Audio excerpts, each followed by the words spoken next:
what happens right after the abuse? Here's another easy one based on my recollection from what I remember. And right after the abuse, when it's all over, and of course we know that sometimes it takes a long time with the chaos and the tantrums and the screaming and the abuse, and other times it's shorter. But what I'm telling you right now is what happens right after the abuse is the afterglow.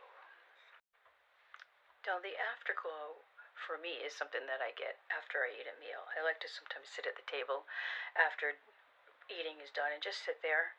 But a lot of times we see this at Thanksgiving. What it is, it's in a pleasant emotional or physical response after a pleasant experience. I said that. Pleasant experience for them. You'll see them. They'll be sitting on a chair or a couch, just kind of like staring off into outer space with that look on their face. That's their afterglow. Because you are the meal. And they have just devoured you yet again.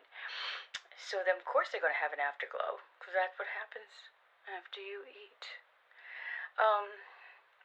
And then after the afterglow, okay, before the next chaotic experience, comes the epic apologies and the love bombing. Now that is meal prep, because it's getting you in for a reset, so that you're all unsuspecting and thinking that everything's fixed permanently again. But no, love bombing, epic apologies, meal prep. You're not in a relationship with someone who loves you. You're a meal for a predator, a monster. Sweetie, how much should you give up to keep that relationship? I can't answer that. It's on Amazon.